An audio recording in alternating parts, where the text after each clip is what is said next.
Kijöttünk az Oláh Gábor utcai sportcentrumban, felfrissítem egy kicsit a futóemlékeimet, úgyhogy egy kis rekordás sprint, nyújtás bemelegítéssel persze, és van itt egy nagyon jó kis kondipark, úgyhogy edzünk.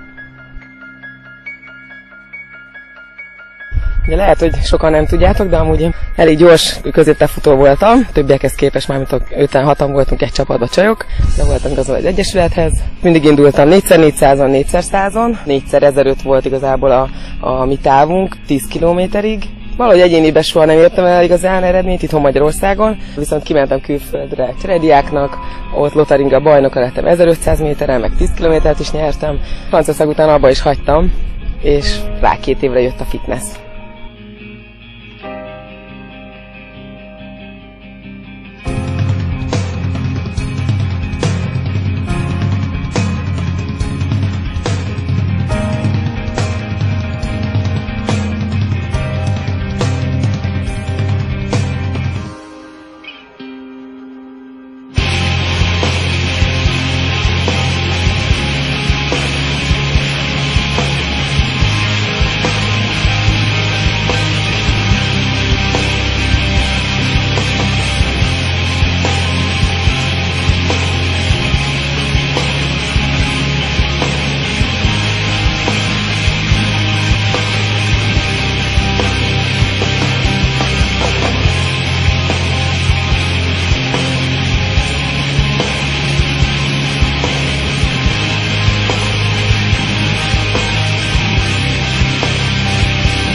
Meg arginin.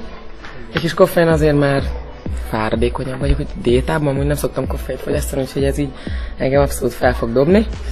Ezek meg aminók.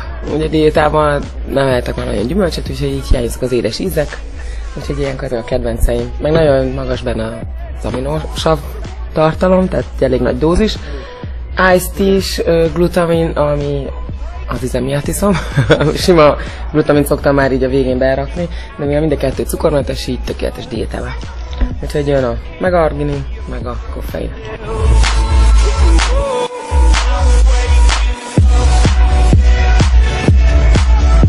Tavaly nyertem egy Arnold Classicot, most Kiev lesz az első világbajnokságom. Ha nem nyerek rá, egy hónapra van az Arnold, a madridi, és ha nem, akkor próbálkozom tovább, tehát kell a profikártya.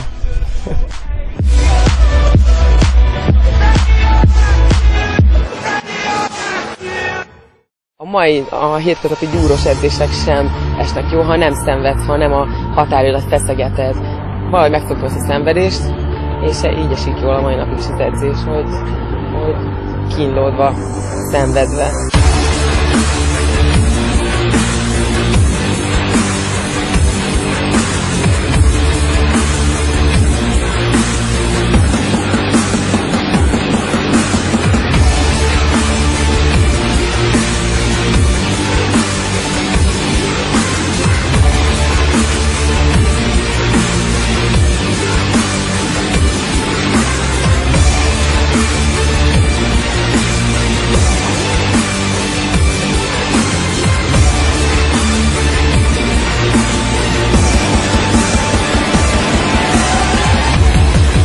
Hogy mi kell ahhoz, hogy versenyző legyél? Hát elhivatottság, kitartás. Én fiúztatok volna fanatizmus. Fanatizmus nélkül is lehetsz bajnok, de elhivatottság nélkül nem.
Mit használsz edzés előtt és edzés után? Hát ez néha attól is függ, hogy mit edzek. Nyilván egy lábedzés előtt azért pörgetőzni szoktam, hogy jobban menjen az edzés. Többi edzés előtt sima arginin, néha nagyon ritkán koffein, ha fáradt vagyok. Argininen kívül néha tirozin. Edzés közben mindig mennek az aminósavak, általában a G-bombot szerettem, a Ice-T-set. Néha ez az Amino Magic, az almás a kedvencem. Edzés után meg ugye V-üzlét szinte mindig. Ha már nagyon valami különlegességre vágyom, akkor bár egy kicsit több benne a cukor, akkor szoktam ezt a kókuszmandulás delightot inni. Mindig glutamin persze bele, ha nyilván ha megelek, akkor meg bele egy kis fast carb, tehát egy gyors feszülésű szénhidrát. Ennyi. Edzés vége. Most ugye futottunk, úgyhogy mehet megint a fehérje, meg a B-glutamin.